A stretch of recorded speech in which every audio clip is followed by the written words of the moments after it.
You guys all out, and you actually remembered off the long weekend. I hope you had a great long weekend. I think a few people maybe forgot to come this morning because it was a full house for us, but if we have stragglers, that's okay. Okay, so we've got a lot of new faces here this morning, and I think that might have something to do with our speaker this morning, because I've heard a lot of things going on. I want to thank Evolution Catering for the absolute delicious breakfast. I think Michael's around the corner. If we could just give him a hand. And so I want to introduce you. If you don't know Kari, I want to introduce you to her. Some of you know her, and that's why you're here, and some of you came because of the topic that she's going to be speaking on intentional networking. Kari is a certified systems business coach, a podcast host, and the founder of Anchored Leadership. She has over 20 years experience as a business owner, including founding, scaling, and successfully selling her own business. Through the Anchored Leadership Academy, she helps business owners move beyond the day-to-day grind and step fully into their leadership, building systems, teams, and structure that give them their time and energy back. And that's what we all are looking for. Please help me welcome Kari Lotzien.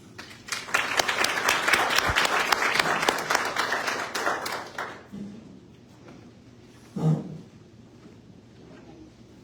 grab and go. I have a hard time staying in one spot at any time of day, let alone this early in the morning. So thanks so much for being here, especially Tuesday that feels like a Monday. And we all know as entrepreneurs, our weeks feel a little bit squished, and we already maybe feel a day behind. Quite a few nods. So thanks so much for being here, and I'm saying it feels like a very full circle moment for me, because the business that I founded, scaled, and sold was in Lacombe. So it really feels like coming back to my roots.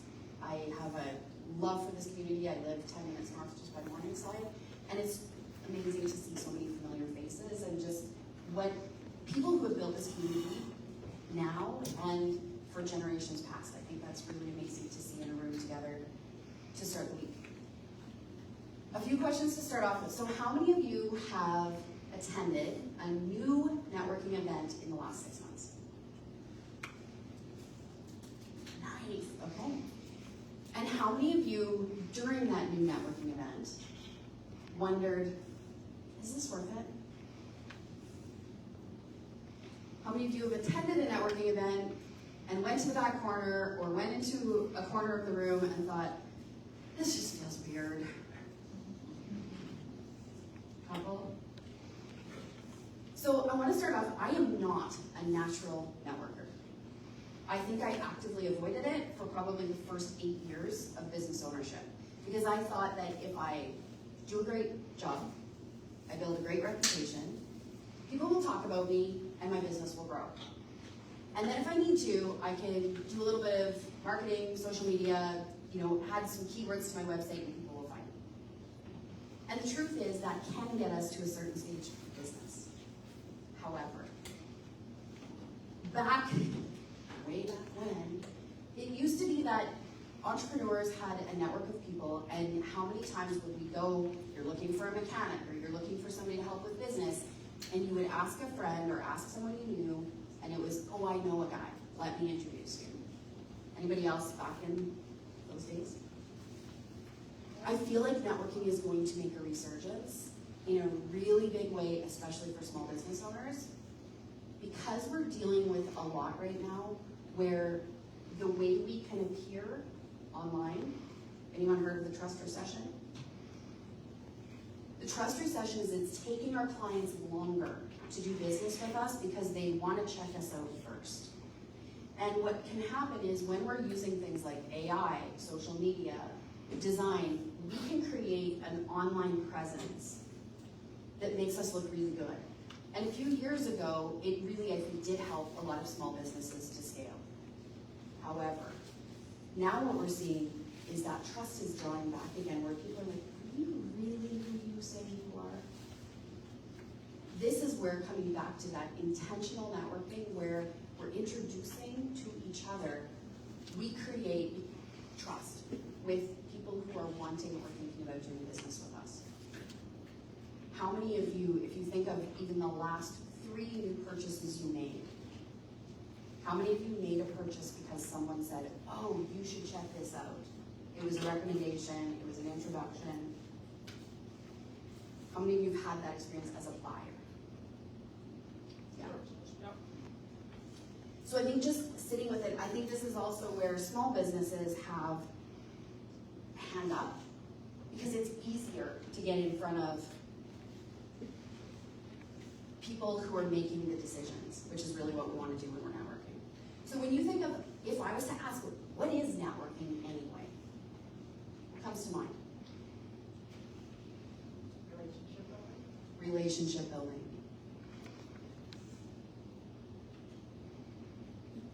Maybe it's easier to ask, what is it not? You ever done networking, and at the end, I love this term, that you feel like you were pitch slapped? Right, where someone was just selling at you the whole time, and you leave thinking like, I didn't even ask. I wasn't interested. I think for some of us, when we've had that experience, then maybe we sit on the other side and think, well, I don't want to be too forward in selling, but I also want to let people know what I do. And how do I find that balance in between? Yeah. I think sometimes we go to networking events and we think, okay, I'll just collect as many business cards as I can. I'll show interest in other people's business. But then we leave and sit in the car and think, did anybody really find out what I do? Right? Anybody have that experience? It is as simple as building relationships. My goal with networking is that strong networks build strong communities. Right? When you look down, I used to say, when I look down Main Street in a small community, I used to think, oh, there's a place to get coffee, there's a place where I can grab lunch, there's a place where I can buy some shoes. Now, I stand, this is going to be in my next brand photo shoot.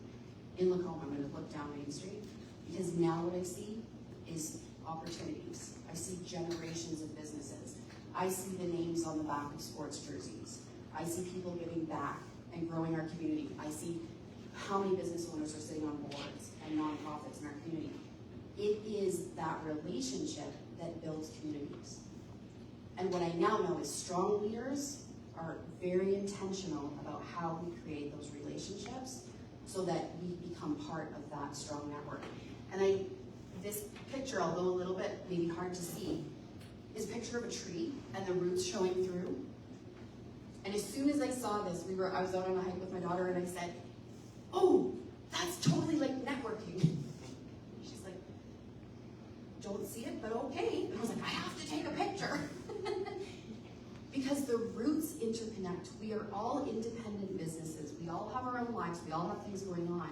But when our roots interconnect underneath, the forest becomes stronger. That's how I see it.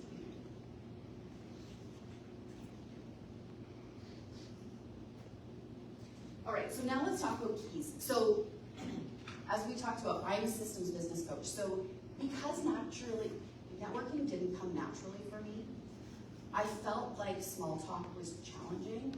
I didn't really know what to say. It felt weird and awkward. So therefore, I needed to create a system to help me overcome that awkwardness, because I knew the benefit that networking could have. So that's what I'm going to share. It's 5 simple keys. Number 1 being preparation. When you are going to any event, know why you're going. Know why you chose that event, because as we all know, our time is so precious, and we could fill our entire days with people who just want to pick our brain. We should have coffee sometime, or they just kind of want your free service. And if they design it as a coffee, maybe that can slide it in there or get a better deal. But we want to be intentional about making those decisions. I make very intentional decisions that I love networking with people who do it before the typical workday starts. The people that are in this room prioritize networking, they're creating community, and they are high performers, I guarantee it. So I strategically do that. But then I go one step further and I decide when I'm networking, especially in a new room, I will go and do some research on who do I think is going to be in the room today. Part of me does this because it calms my nerves. When I know that I recognize a familiar face, when I've checked LinkedIn and said, oh, okay, I know that Pierre just had a new grandbaby, right? I know that Roxanne is working on some really cool things. All of a sudden, I have this sense of connection with people that maybe I don't know as well, right? I've known Danny for years and years. I know the Lund family. We've had that connection. When we prep, it gets us out of the corner or sitting next to the person that we've known forever and having the conversation that stays very intimate, but it doesn't grow our network. So when you intentionally look for who do I want to connect with, what do I know about them? And sometimes especially if it's late in the evening, my brain leaves about 5 o'clock. So if I have to do a late evening networking event, I make notes in my phone. Name, business, what they do, and a couple of details, so that when I need to, I can run to the washroom, check my phone, and remind myself of what their name was that I got introduced to 5 minutes ago. All right, cheat the system. The idea with that is the predictability is going to help calm your nerves. You have a plan, you know who you want to meet. Number 2, introductions and stories. Does anyone else freeze when someone says, what do you do? And all of a sudden you're like, do I just give my title? Right? I'm a business and leadership development coach. And, right, no one cares. Now, if I was looking for someone, if someone said, hey, do you know an osteopath? I can connect the dots. But when we're networking, people generally are a little bit nervous, so we don't have memorable titles. So what I like to do is just a very quick 3-step process. I also don't have a canned elevator pitch. I adjust my introduction based on who's in the room.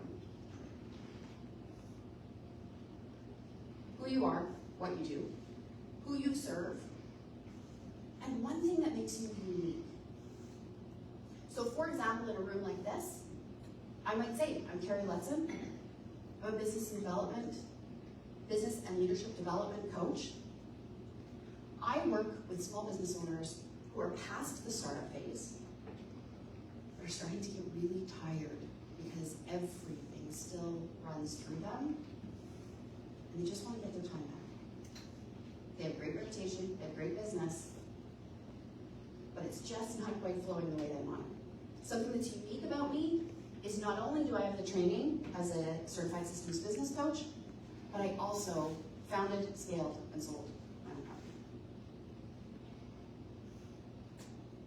I'm not telling you about everything else that I do. I'm not giving you my list of credentials. I'm not giving you my whole history. I pause, because if someone is interested, they're going to ask a question. They're going to ask, oh, I'd like to know more about that. So practicing that, getting really clear on, any of you could do this, depending on the room you're in, you adjust. Are you talking to potential clients? Are you talking to referral partners? Or are you actually looking for resources to build your own business or looking for introductions? Get really clear when you come into a room and doing it every single time. I laughed this morning. I walked in with Wendy and I said, I was getting ready this morning. I thought, okay, what is my intention? So I'm here, I'm doing this talk, and I thought, ooh, my intention, right now, I know people are planning conferences for the fall. What I would love is to have introductions to people who are planning conferences for the fall. Business owners past the startup phase, that's who I want to talk to. I didn't even say that out loud. And And Wendy said, oh, I'm doing this cool thing for women in business. Set the attention. It will help you to see what opportunities are in the room. There's a nervous system connection to this. Do you ever notice that when you are looking for a new vehicle and you've decided like that's the one you want, you start to see it everywhere? That is called the reticular activating system in your brain. And what it does is it helps you to focus your attention. So if you come into a networking event and you suddenly see 300 people that you don't know who are giving you information that is kind of all getting boggled in your mind, and you're hot and sweaty and maybe wearing Spanx that you didn't want to, right? The whole thing just kind of falls apart. But if you come in and you know, here's what I'm looking for, here's my 3-step introduction, everything, that reticular activating system will kick in, and you will start to hear and see opportunities that you didn't see before. Anybody notice that? Does anyone already do this? Intentionally? Just me? I used to be terrible at it. I used to get really nervous and kind of do this awkward thing where I didn't really know what I did anymore, or I'd forget what my title was. Or I'd apologize and I'd start saying things, well, I don't do this and I don't do that. I'd go the other direction. Everybody's like, okay, well, now I know what you don't do. I still don't know what you do.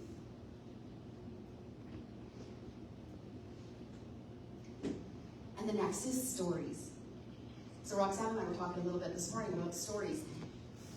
When someone asks what you do, it's not going through the features, attributes, and benefits of your service. You don't talk about pricing. You don't talk about all the details and how you work and how long it takes. What you do, ideally, is you want to demonstrate it. So I like to have 3 or 4 stories in the queue.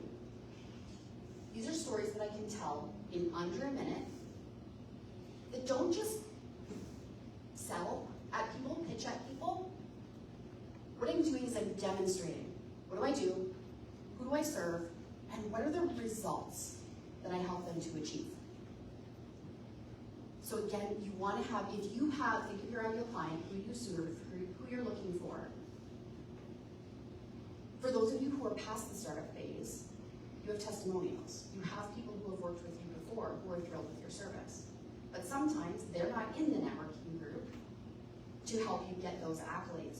But when you tell a story of a client, of course, we want to be conscious of confidentiality, but you can tell a story that essentially showcases, and stories have a higher level of trust.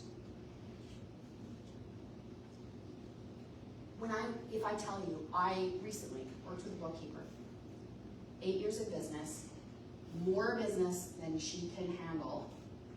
She's hired, her team is growing, they have an exceptional reputation, and everything from the outside looked extremely successful, award-winning. But when she came to me, she said, Kari, I need to either get here hours before everyone else or stay hours after to get my own work done. Because between the hours that were actually open, my day is just spent answering questions, and it seemed like as my team grew, all I've done is be responsible for more people and answer more questions, in addition to just serving clients. I am losing my life, and I never thought this was going to be how it looked. 6 months later, all we did was take all of the systems that were in her head and how she was making these decisions, how she was answering questions. We didn't give a dictionary of how to, we gave a dictionary of how to make decisions. And we spent intentional time getting that out of her head and onto paper and implementing those things with her team. 6 months later, she was back. She had actually taken quite a few of those things that she thought were her work and delegated successfully. Her biggest report, she's like, I actually feel like I'm getting a life. Is that a KPI? I'm like, oh yes. Do you see how when I tell a story, that goes far beyond me saying, I work with business leaders who are past the point of startup and who are looking for these pain points or who have these desires in their life. When I can frame it as a story, the trust is higher. The other thing is I can introduce you to this person. So now my credibility becomes even more. You all have that. You all have clients that you have helped serve, you know the difference you make. Get that into a story. And again, you don't have just one. Like your introduction, you may have a few different introductions and a few different stories, but now you can pull that out when it's relevant. So if I'm meeting someone who's brand new into startup phase, my introduction is going to be quite different than telling some, because a person who's at the startup phase, if they were to hear that story, what do they hear in it? It's not me. I wish I had the clients and not staff. I wish that I had clients and staff like that. That must be a nice problem to have. Did that interconnect our roots? Did that get us closer? It pushes us apart. Because now she's like, well, you work with people who are bigger fish than me. I wish I had that problem and I don't. Now we've created separation. Whereas if I talk about something different that is more relevant to a startup phase and how difficult it is hiring and recruiting and trying to find good people for your team, and how do you shift clients from only wanting to work with me to now wanting to work with my team members? That's a different problem that a startup phase will have.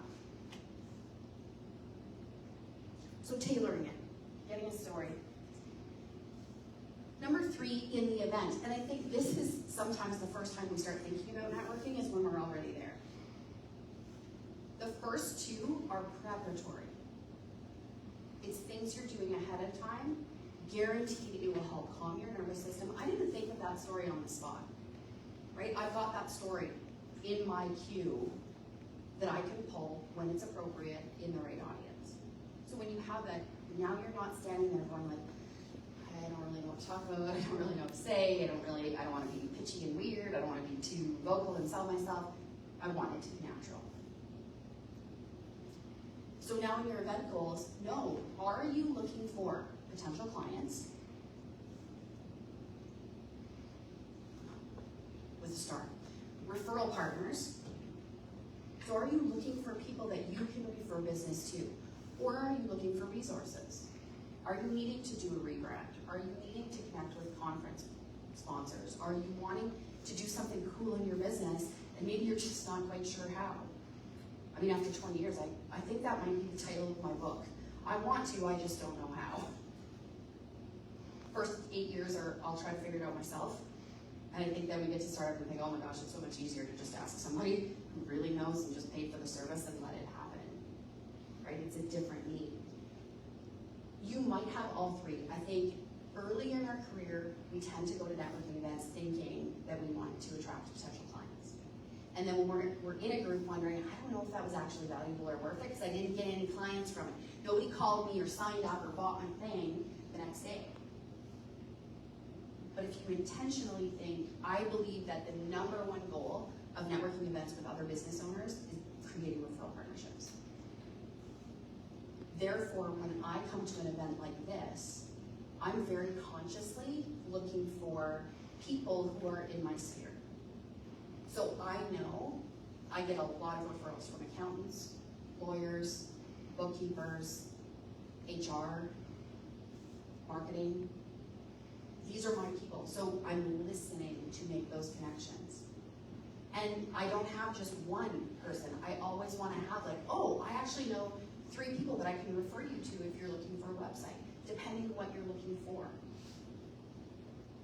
I've got a couple of mortgage brokers that I can refer you to, and who specialize. Everybody knows, if you've ever bought a house and you're a small business owner, especially if you are a couple that are both small business owners, like you need the experts for that. So having someone to refer to, having someone to build, that's different than can you help a first home buyer, right? Different needs.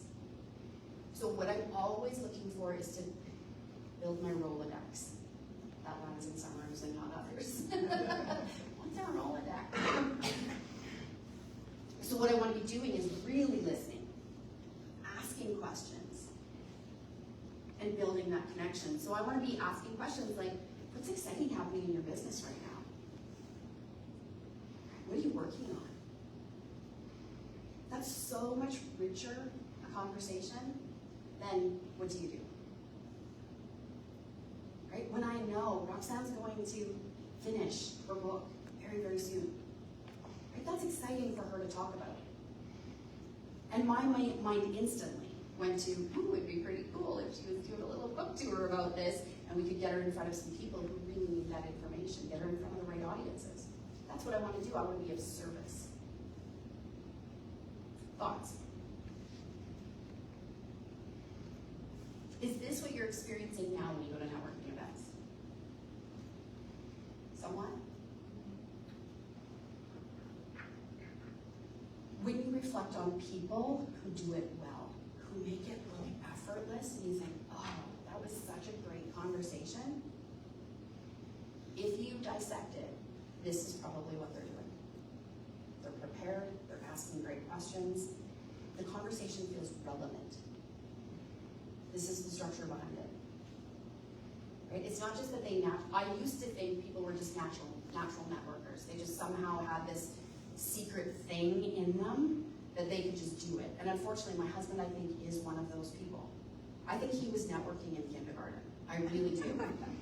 I mean, granted, now he's in sales. That's his thing. He shows up in strange places, introduces himself to people who don't sometimes even want to know him, and builds relationship. And I said to him, if I ever have a job that is the worst job ever, it's yours. That sounds awful. And there's times he'll show up, people don't want to talk to him. They won't make eye contact with him. I'm like, oh, I run away. So I needed the system to rely on to make me a more effective networker because I know how important it is for building business. The biggest goal for your networking is to have a second conversation. It's not to tell people everything you do the first time you meet them. It's to merely make them want to follow up with you in some way. Any questions as we pause there? All right, now here's where the rubber meets the road, the follow-up. If you do any sort of a follow-up after a networking event, you are ahead of 98% of the people at networking. Doesn't have to be perfect, but we are so used to coming in, doing a thing, and let's be honest, the world changes as soon as we get into our own business. We forget this morning even happened. Because now we're just continuing. So taking a few moments at the end of an event, I send myself an email because my email is my one source of truth, and I actually will listen to it. I will send myself an email saying, here's the people that I want to follow up with, and maybe a couple of notes as to why I wanted to follow up with them. What was I thinking that would be beneficial? I do it in an email, one, because now it'll send itself to me. It ends up in my email inbox. I used to put it in my notes, but my notes, anybody else, they just kind of become a collector of ideas. There's brilliance in there, I know there's. There's millions of dollars in my notes app. I just need to remember to open it and go look at it. Ideally, following up in 24 to 48 hours. Now, if you don't, and it's been a week later, don't just say, well, I guess it's too late, move on. You might start it with, I've been intending to follow up, life got crazy. Most people who are in business will understand that. Now say something valuable or personable. Follow up on the thing that they mentioned, right? Did something exciting happen? Are you finished calving season? How did that go, right? Connect the dots. And again, don't pitch. Even if you think they really, really need your service and you would be amazing, hold back. We're Canadian. Right? I do a lot of work with Americans. It's different down there. They're like, oh, let me talk to you about what I can do for you. Sign up today and, right? We don't do that here. We need to build trust. That's how we do things. So just slow it down because those real relationships will take hold over time. That's what we're working towards. So building that follow-up, building that connection. I also really like to stay connected. So I will go and search out people's LinkedIn. I'll search their Instagram. I'll search their social media. Not so that I'm pitching them, but I start to interact. This is how I meet people that I really want to meet online too. I don't hope that they follow me. I actually just go and start engaging with their stuff. And if I solidify a really great comment, that really highlights what they're doing. Do you know how many people get curious and they want to know what you do? They will click on your name in someone else's thread because they're curious, like, who is this person that actually took time out and was so generous with their comments and thoughtful? That weren't just pitching or popping in my DMs, right? It's a very courteous way to do business, but I think this is where those tree roots connect. It's not in the quick pitches and the quick ads. Those things can help us get visible, but this is where the true connections form.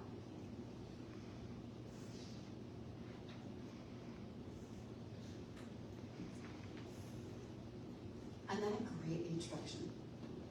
This is my number one thing when I go to a networking event. I am always looking for who can I connect. A great introduction when you are connecting to people. So if you're in person, remember, nervous systems are not well regulated when people are meeting someone else for the first time. So what happens when you get introduced to someone and it's like, oh, I really wanted to introduce you to Danny. And then I carry on and I keep talking. What do you find happens within about 30 seconds in your own brain?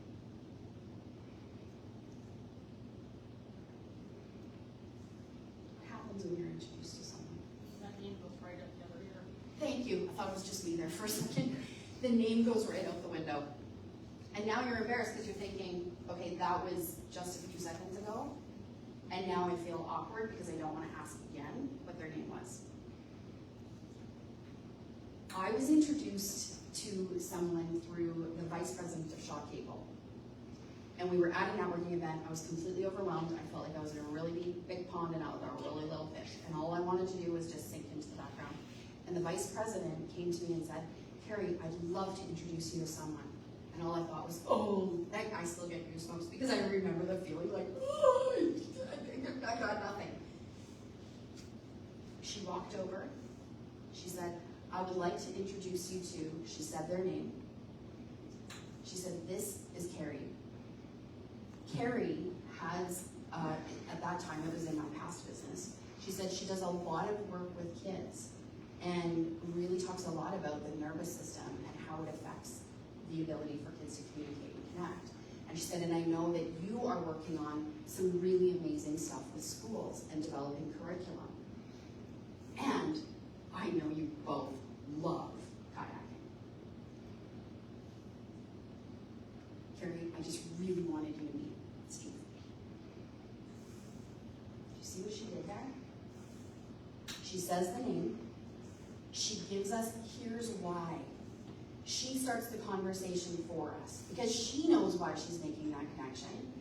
And then she gives us a little bit of a personal touch, a common denominator, right? And I have started very deliberately doing this in my, you're both crazy hockey fans, and then I'll say ... we'll just stop there. Right? Instantly they're like, okay, so I know we don't like the same team. Right? But there's a little bit of personality, there's a little bit of connection there. Then when I repeat the name, do you see how now it sticks? So now I can instantly go, hi Steve, it's so good to meet you. And then you carry on. You know, have you been out in kayak lately? Do you see how that is so much easier to take it from here? It's like an introduction should be more of a relay where you're handing over the baton, but you're taking a few steps together first before you let go and they take it from there. It is so gracious to be on the receiving end of that. I do the same thing in the email introduction. So I will say, ideally I always get permission to introduce people because nobody likes to be, hey, I thought you should meet this person and now here's my meeting calendar link and you're like, oh, I didn't want that. So I'll always connect first, just giving that grace, and then I'll say, I've talked with you both about this, you're both expecting the introduction. And then I'll give a quick, here's what I'm connecting you for, this is what this person is looking for. I give the link to their business name so that they can go check out the website or to their LinkedIn. As you can see, I do a lot on LinkedIn, but you could do any social media platform. But what you're doing is you're coming all the way back to the preparatory phase. You're allowing the person who is taking that introduction to say, okay, I can now do my homework, I can go check out your website, I can check out your social media, I know why we are being introduced. And now, at step 3, if the event is a one-to-one meeting online, I know what the purpose of the meeting is. And now I'm setting it up for success. Once I have the meeting, I'm following up, saying thank you so much for your time, I really appreciated that. Here's the next steps. And then, because I'm all about systems, I actually have a spreadsheet where I have a list of names. I call it my 250 list, so there's 250 people on that list. And it's names, businesses, what they do, contact information, and then notes. So what are they looking for? Something exciting going on in their world, their family. You know, do they have a kid graduating? Do they have a kid getting married? Are they going on a really cool holiday soon? And the date that I last talked to them. And then I have time in my calendar chunked, 250 list. So I'm just scrolling through and quickly going, okay, yeah, I'm gonna send a quick message to them. I'm gonna send a quick text. I'm gonna send a funny meme. I'm gonna see if they're going to that event. But it's an active thing. It's a living document. So there's people, if I haven't connected with them for a while, or it hasn't quite come through, or it's not the right time, there's people that are dropping and coming onto my 250 list all the time, depending kind of where my business is at. Now, that might sound really to the point. This is what has made a difference in how networking connects for me in my business. It's what has allowed me to create really strong networks and communities. And I know right now, if I say to someone, you really should connect with this person, here's why. I'm really proud right now. I think I'm close to 10 out of 10 on my last connections, where they've all done business together. I had one that, whoa, I thought it was gonna go sideways. It did not go well at the beginning. And then this person came back and said, Kari, I actually thought I should tell you this, that the person that you referred me to, and we have a bit of a messy start, I've actually referred a whole nother project to them because I didn't realize what an amazing job they did until I saw the results. It was just the process itself because I was not quite there yet. Yes. Now, that has nothing to do with me, but what happens is as the person who facilitated the introduction, what do we think about that person? Both of those people have a very positive affiliation with me. They know that I care more about creating community and solid, good referrals. So every introduction I make, if I can't, and I've said this to people, doesn't always go well. If they ask for an introduction, like, I'm looking for, like, who needs this? When I make an introduction, if I can't clearly see what the mutual benefit is, if it's one-sided only, I don't make the introduction. And I am now more confident in saying, can you tell me how that would benefit them? And they're like, well, they get my service. And it's a deal right now. I'm like, What I want to know is how is my introduction going to do that? Because marketing, just putting it out there, one-sided, that's not what I do when I'm networking. If I believe in your service and I want to share it, I will do that, but that's not networking for me. Networking is a mutually beneficial introduction and creating relationships that go both ways. With a ton of systems around it. To just finish off, I want to acknowledge that networking doesn't have to happen in a Chamber of Commerce breakfast lunch. It doesn't have to happen when networking is in the title. It can happen at the gym. It can happen on Lacombe Lake. It can happen out at JJ Colette. It's just being open to it and seeing the opportunity, priming your particular activating system that you know what you're looking for, and you know and have those systems in place to help ensure that when you get into the day-to-day of business and you get kind of pulled into that, that this networking piece doesn't just drift off. And I think as small business owners, let's be honest, it's often one of the first things to go when we're tired, when we're busy, when we just don't maybe have the confidence in what's happening in the business right now, right? Because I think how many of us, we have gone to business events. How's business? Oh, good, yeah, good, busy, good. Like, good, busy, good. Good, busy, good. That's what we hear all around the room. Good, busy, good. How are you really? What's going on right now? What are you excited about? What are you struggling with? What challenges are you having? That's what we really want to optimize in a room like this, because these are people who really know. Your clients, they might need the good, busy, good. But a true long-term referral partner, you should be able to say, like, oh my gosh, I am struggling right now. Like, I just can't seem to get in front of the right people. Or we're finding like business was really good and now it's kind of dried up and I'm not really sure what's happened. I think there's some changes in our industry. These are the rich conversations that can happen when you're looking at those resources. All right, questions, thoughts? Silence. Did you ever discover people have forgot how to make friends because everybody's hooked on social networking instead of actually humanizing? Yes. That's my biggest frustration with it. Interact, you put it out there and like, hey, I love what you do, and like scares, but it's like, wonderful.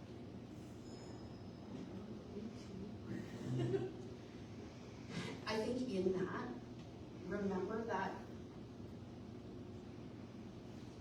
for a lot of people, when we first approach them, they're uncomfortable, right? So, and accepting compliments and saying like, oh, I think you're doing an amazing job, or acknowledging, sometimes that kind of pull back, it's not, I don't want to know you, it's, oh, I now don't know what to do, I don't have words, I don't know where to take it from here. I used to think it was I don't want to know you, and now I recognize that the more, and I can tell you this is with companies, owners that are multi-seven figures, and startups. If you're human, this happens. Now I recognize, just slow it down a little bit, take back the conversation and show that it was actually a meaningful engagement, that it was genuine. Because I think we're being bombarded with so many ingenuous connections where, you know, you connect with somebody and then next thing you know, they're pitch slapping you and they want a meeting and they want to do all these things. I think we are really pulling back on our trust. So when you look at the follow-up piece, and if you genuinely follow up with someone, now my follow-up with networking, if you're on my 250 list, my goal is I touch points with you minimum 10 times a year. Even if we've never done business together. Because you're in my circle. And sometimes it'll take 3, 4, 5 times before that connection fully develops. I have one right now. It's close to stalkerish, but I'm proud of it. It started off, I listened to this, so he's the top business podcaster in Canada. And I was like, oh, I want to know him. And I want him on my podcast. And then I want to be on his podcast. So I had this whole plan. But I can't get into his inbox because he's the biggest podcaster in Canada, right? So I'm like, all right, I'm gonna do this. So I saw that he was doing a rebrand. So I was like, oh, I know a really good graphic designer. So I introduced them. She knocked it out of the park, was thrilled with the brand. And then he's like, oh, how did you hear about me? Kari. Of course, he's like, huh? Oh, okay. And she's like, I thought you said you knew him. I'm like, I don't know, I wanted to know. And I just wanted you to go first, because he wants to know you, but he doesn't want to know me yet. And I was able to say, like, I was just totally open about that with my graphic design partner. So then he's like, okay, well, maybe I need to get to know this person. So I start following him on LinkedIn and I'm commenting and doing the thing. Somebody else who followed him, who's a speaker, reached out to me and said, hey, are you looking for podcast guests? I sure am, send me your bucket. So they did. What do? On the recording? Yeah, so we have a common person that we built together. And I showed him out on the podcast. Guess who I interviewed last Monday for my podcast? And he's just like, oh my gosh. He goes, all I kept thinking is, who is she? Because you keep showing up and you're not asking me for anything. I had 5 clear contacts before I was like, all right, pulling the trigger. And he was like, of course I want to be on your podcast. I haven't told him yet, and I now want to be on his. But I'm just gonna keep showing value. So I think hang in there, keep the connection, keep showing people that you're genuine, because I think that's what we've just been trained to pull back with.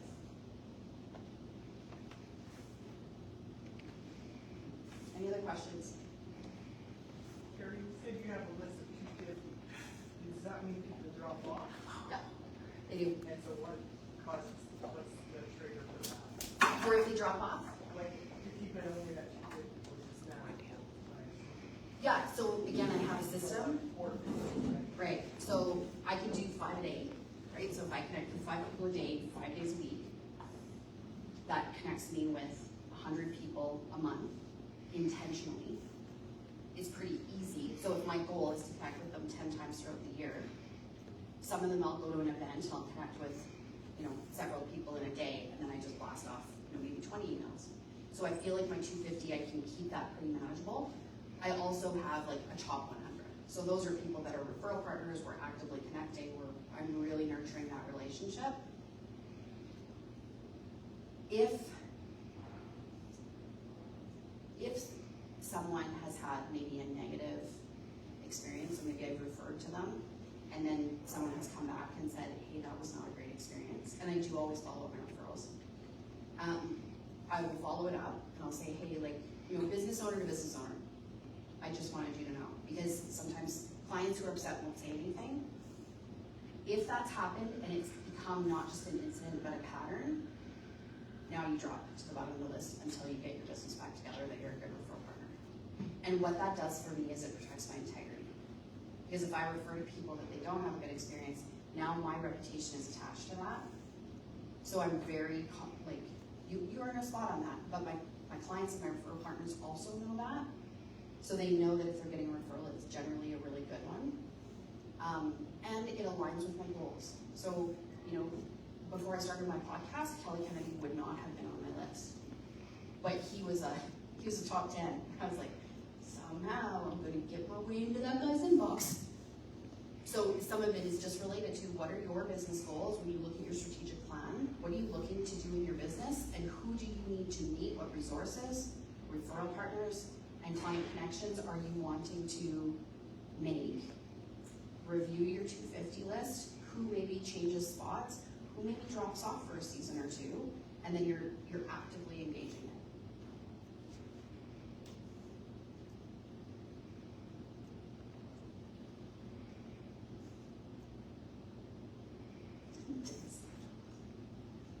Does anybody have any other tips, tricks, things that they do when they go to an event that have worked well for them in the past? There's a lot of experience in here. Just because I got the mic doesn't mean I have all the information. If anyone told me that, they were wrong. People sit with the same people every single time. If you look around, the same people sit with the same people at every single breakfast. Go make friends. Go share. That's why the teacher made you change seats all the time. But why? So it's a human experience. Do you see how we sit with certain people? And you might think, well, they don't want to know me because they always sit in the same place every single time. We, as humans, we do what is comfortable. We attach to the person that's familiar, and that's why all that prep work ahead of time, it helps calm your nervous system. And you might actually set a goal to say, I'm actually not going to sit with the person that I always sit with. I am going to start up a new conversation. Again, think back to what is your strategic plan? Who do you want to meet? What are you working on? What's going on in your business right now? And strategically position yourself in a different spot. Be the disruptor, right? As entrepreneurs, we know we've disrupted so many things. We've overcome so many things, but yet there's places where we fall back to our human condition.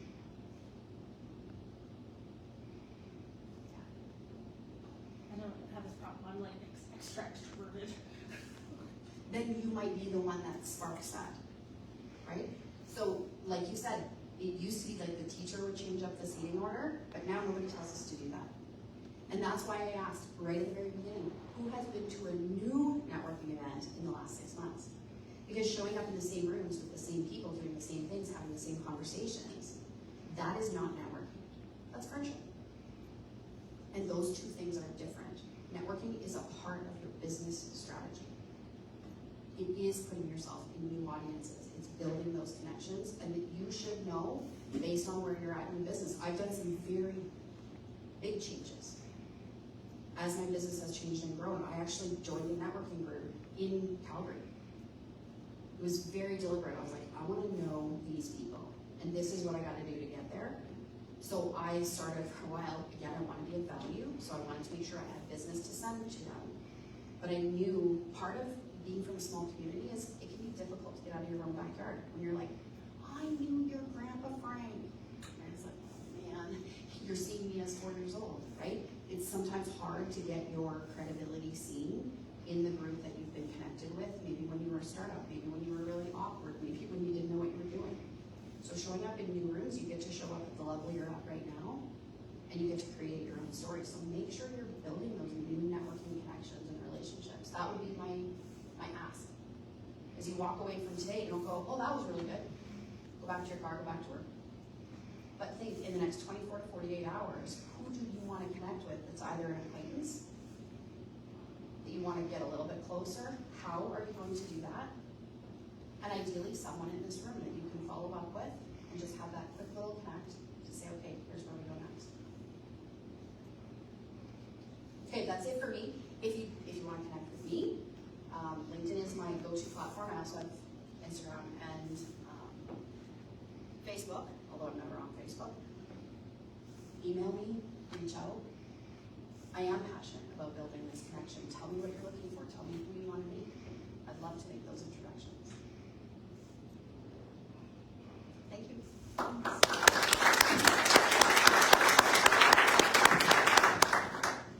Okay.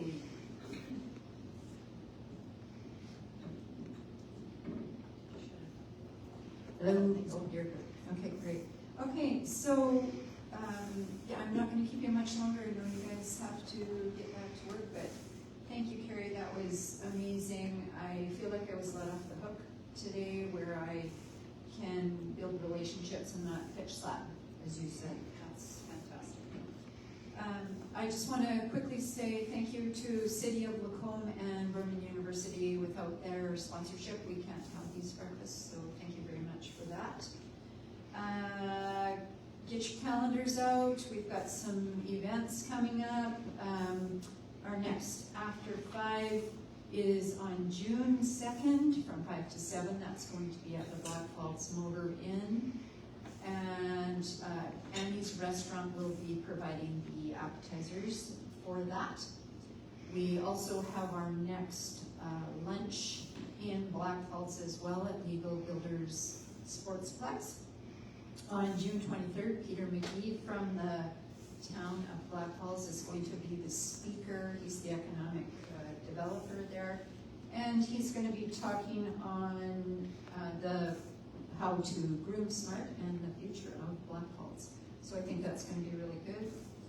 And also, we have the gala nominations starting on July 1st. So be thinking about who you would like to vote for those categories. You'll be getting emails about that. And also, I just wanted to take a minute to brag about our very own executive director, Wendy Byer, has been nominated for nominated for Executive Director of the Year for a small chamber. So I'm very proud about that.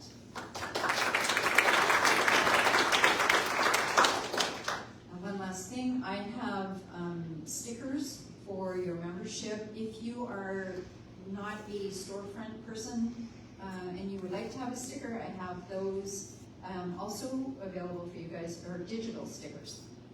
If you just want to put those in your emails or whatever, so just let me know if you want either one of those. And yeah, that's just about everything. Underneath somebody's seat today, you have a tag that says you're a winner, and we are going to give you a surprise box of merch. So if you want to go ahead and have a look under your chair, hopefully somebody's sitting in it. We'll go with the next.